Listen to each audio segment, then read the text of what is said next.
Hello universe, Josh here. Hey, hello Naomi. This is a response to, well, I'm gonna go over Naomi's poem to put on my left, on your right, if you want to read along. Maybe you don't have to. What's it about? It's about, well, the first two words are ink markings on pure white paper. Okay, that's 6 words.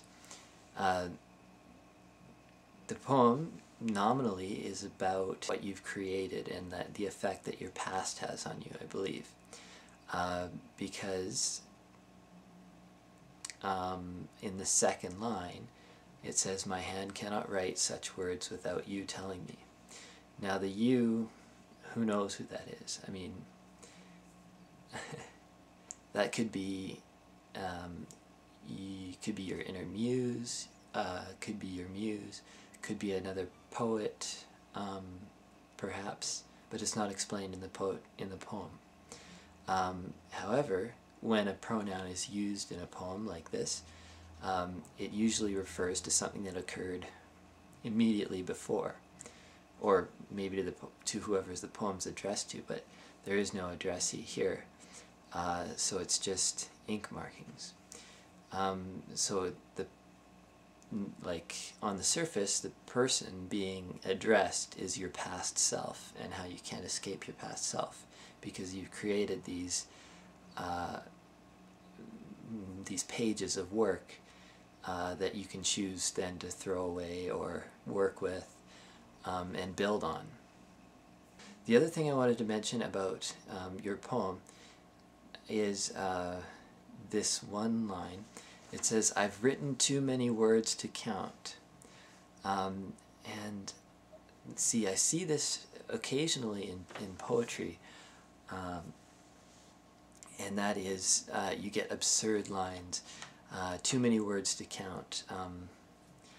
I imagine that if I had all of everything I've ever written in my lifetime, it probably could be counted. It would take quite some time.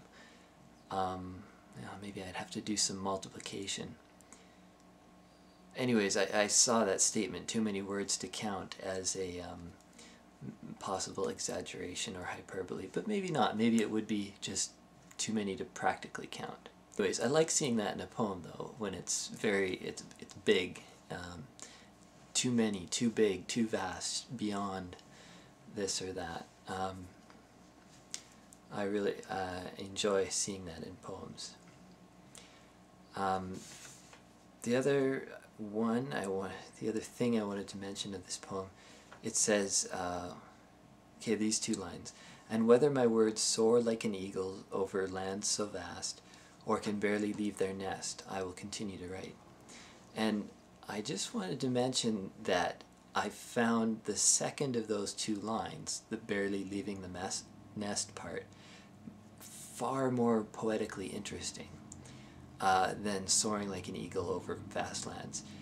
And I've used it myself, and I think a lot of poets have, and it's a very easy image to grab, like off the shelf. It's like, okay, I need something majestic, or I need something good, really, really good, and transcendent. Okay, eagle, good.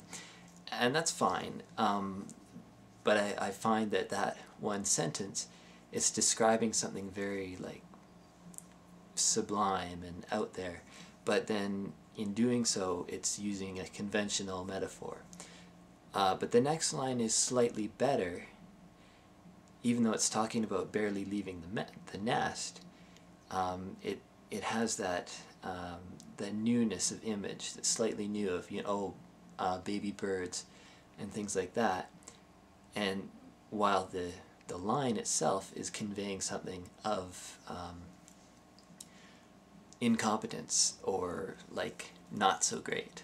So it's a very, I don't know if you do this on purpose, but I love the contrast that I find there of words whether your words soar like an eagle, well, they're not really, or whether they barely leave the nest. Ah, that's good.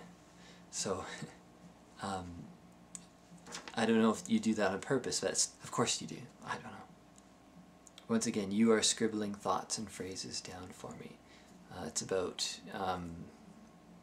about both your past self, but it also evokes this kind of almost this spirit, like this inner, like a fairy or something. And I'll get to that in my poem. So I'll wrap this up by saying, beautiful poem. Keep working, and I hope that we can just keep going back and forth with poetry responses. I don't know if you might get tired of it, or hopefully I don't do my poem response in another video. Okay, this is a poem in response to Naomi's poem.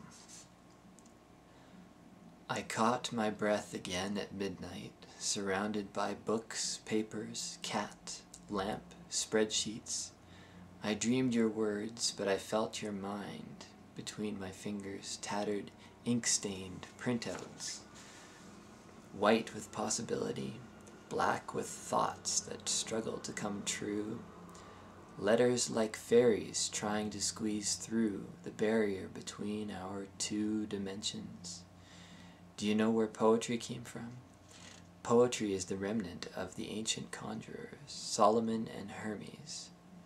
And by their names I conjure spirits, flow, write, spill, erupt, empty the pen onto the page, that my words might mingle with my friends. And we shall move from messes to a verbal dance. Admit it is still a mess, but also dance. And we have lived 1,000 lives in just one poem. And if we live to sing 1,000 songs, then we will have been 1,000,000 souls. There it is.